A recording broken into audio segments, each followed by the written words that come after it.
Hello, my friends. Hello, hello. How are you? Thank you for stopping by. Thanks for joining me today. This is the Outstanding Life Show. My name is Jason. Today, we are talking about resentments and 2020. So, resentments is like bananas. We've mentioned it before. It's come up a couple of times in the past couple of weeks. We've, we've been going live, and every day we're approaching a different topic. We're approaching topics that are, I almost want to call them sensitive to the addiction world. They're akin to recovery. And we had one show where we talked about the buzzwords of recovery. We talked about mindfulness. We talked about overcoming adversity. We've touched on light topics throughout the past, I would say, couple of weeks at a much higher level. We have gone deep into these topics in past episodes, but for the sake of this show, for the sake of this podcast, if you're watching the video, thank you for hanging out. If you're listening to the podcast, thank you for listening. But we're talking today about resentments. We're talking today about what is a resentment. And that sounds weird to say, because I know what a resentment is, and you know what a resentment is.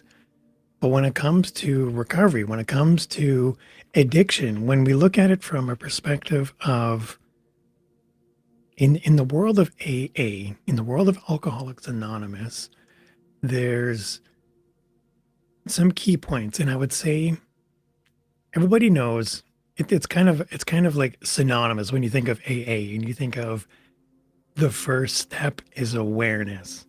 And when I say that in like a joking way, everybody, when you're first having that conversation and then you're chatting with your friends online and then you're talking about your obsession with Lululemon or shoes or Candy Crush or whatever it is that you're super excited about, and then you tell that person, I really like this Candy Crush game, and then someone says, well, Jason, the first stage is awareness.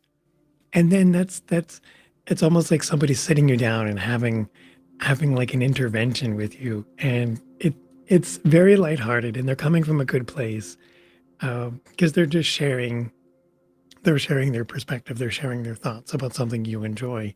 So when I talk about the resentment side of things, I don't mean it in a way that's condemning. I don't mean it in a way that's harming. I'm not drawing attention to resentments as a way of what is it that triggers you?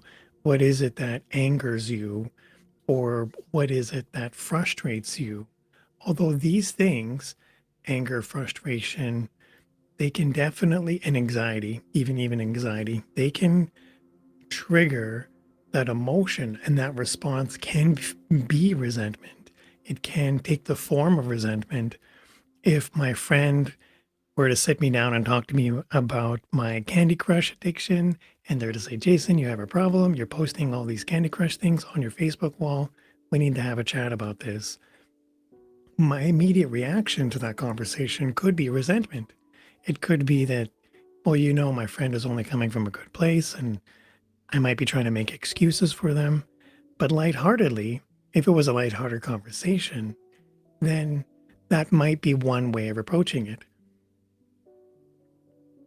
A younger Jason, a Jason who is much more linear, close-minded, had one tunnel vision view of how things had to be.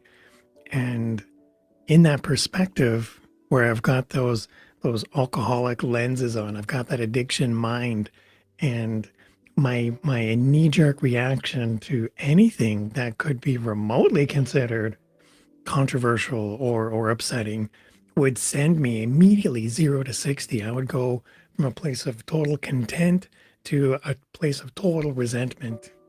And the change in that would be night and day. The change in that would be so fast, so quick. And it wouldn't be from a healthy perspective. It wouldn't be from a gradual progression. It would be the moment somebody says something, I would immediately start forming resentments. I would start holding grudges. I would start building I almost want to call it like a portfolio of sorts, almost like a ledger where have you ever had a conversation with a friend and you show up to your lunch because you're going out for lunch with your friend, and then you show up and you're like 5 minutes late, and it's only 5 minutes, right? I mean, to me, it's only 5 minutes. So what's the difference? It's only 5 minutes. But then my friend tells me, Jason, you've been late 3 times of the past 3 times we sat down and had lunch. That's an example of resentment. That's an example where my friend is harboring that and keeping a ledger, keeping track. Now, are they wrong? No, I was late 3 times in a row. But that's an example of resentment where it's contextually something that everybody agrees upon.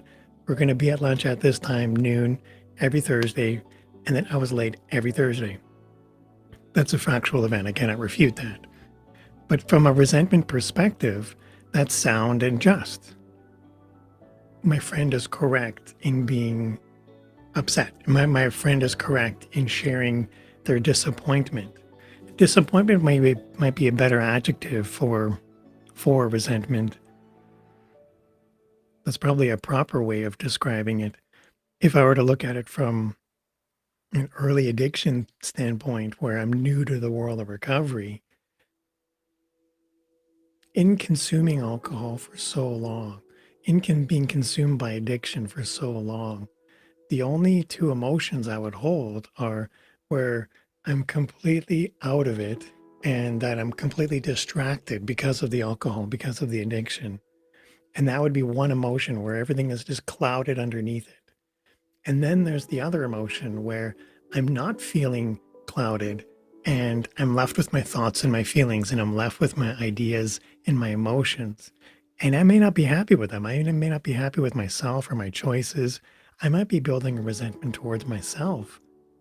And so the idea behind addiction is I'm clouding my judgment, I'm clouding my mind, I'm filling my time, and I'm just consuming alcohol, I'm consuming other drugs. I'm doing something that's not supportive of myself or healthy, and it's not something that's supporting the greater good. And here is where that resentment starts to build, and I'm losing track of the emotions in between those two. And there's quite a few emotions. There's like 70 bazillion emotions, and yet here I am living and breathing in only two different emotions, where I'm really, really hot or I'm really, really cold.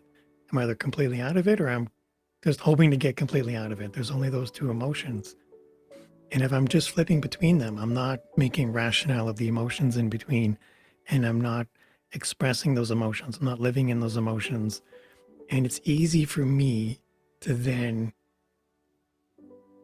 it's almost like the deal, no deal show, where if I have to make a decision about what this emotion is and I'm ill equipped in managing my emotions, I'm going to throw it in one of those two buckets. Either I'm really, really happy or really, really angry. And more often than not, I'm going to be really, really angry, especially at early stages of recovery. So when I have to make the decision about sorting those emotions and I just throw it in the bin of anger, frustration, resentment, negativity, my immediate reaction to go through those emotions is going to be to relive the resentment, and it just builds. Kind of like my friend during lunch. My friend's reliving every time I'm late because it's stacking on top of each other, and they're just getting more and more angry as I'm more and more late. So if I'm reliving these thoughts inside my head, if I'm building that resentment inside me, when I ask the question, where does resentment start and what is a resentment is something that I'm labeling and I'm creating within myself. And resentment starts inside of me by my choice of how I'm responding to these external events. In my friend example, who I've been late for lunch 3 times in a row, they're expressing their emotion and their disappointment by just saying, "Hey, Jason, I'm kind of disappointed that you're late 3 times in a row. It's not really It's not really normal. It's not really like you. I kind of expect that you respect my time and you respect your time. The next time we meet for lunch, try to be on time." That's a respectful conversation. That's something where we've co-opted each other into having an idea of time for lunch, and it draws my attention in a nice way. But if I'm being clouded by addiction, and if I'm just being clouded and I'm stuffing my emotions and I'm compartmentalizing my life into those two different emotions, how am I going to receive that if I'm not sound of mind, if I'm not open to ideas? I'm just going to throw it in the negative bucket. I'm going to be angry and upset. I'm going to build that resentment.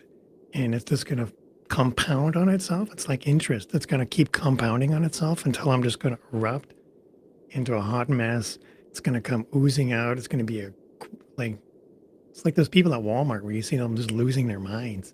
So but that's building, and that's slowly getting out of control. Nobody wants that. I don't want that. When I think of the next question, where are all resentments bad? Is a resentment always a bad thing? And can there be a good resentment? Is there any good that can come from resentments? And it sounds weird. What kind of resentment would be a good resentment? And when I say good resentment, and when I think of labeling a bad resentment, what if resentments could help shine the light on the parts of us that are feeling these emotions? And what I mean by that is we've talked before about if we feel anxiety, the topical emotion, and the key word to anxiety, the underlying root, is fear. And so when I'm feeling resentful, when I'm believing I'm forming a resentment, taking a minute and taking a step back and appreciating the what I'm feeling right now in that moment, and then trying to decide or trying to discover what part of me is feeling that right then and there. Is it because I'm feeling angry? Is it because I'm feeling lonely? Am I making this because I'm hungry or hangry? Or am I just tired? Like, are these things that are really making the decisions for me? Or is it true, genuine resentment? Once I start plotting it, once I start mapping out, and I say mapping out because, again, these are the two raw emotions that have lived and breathed in for so long in my addiction. When I remove that alcohol, when I remove that substance, I'm feeling that time now with all of these other emotions. And it's overwhelming in the beginning. It's overwhelming to start facing all of these. It's like drinking from a fire hose. And when I'm slowly expressing them, I'm slowly encountering them. How I deal with them individually at the beginning can feel overwhelming and challenging. But as I start plotting them out, as I start mapping where these resentments come from and what part of me is feeling them, that helps me articulate what I did beforehand or what led up to that. If I'm feeling angry, well, what did I do to feel angry? What were the circumstances coming up to this? If I was feeling lonely, what circumstances led up to that caused me to feel lonely? Is there something I can do to help mitigate that? Can I move this from a reaction to something constructive? Can I move it into something that I can manage? And because if I just say I'm resentful, that's a pretty wide brush that I'm painting with that may not be supportive. That may not actually be anything I can do. It's hard to turn that into something. You know what I mean? Whereas if I find out what the root causes are, that can help paint a better picture for a future date, or when I come into that encounter again, when I bump into that emotion again, I can start to recognize a pattern where there may not have been one before. And this is where, can a resentment be good?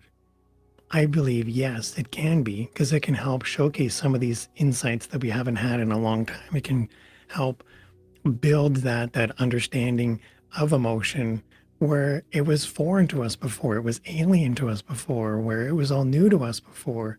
And that's not an easy thing. And that takes a lot of time and it takes a lot of patience. And a lot of people have been patient with me as I've navigated through this.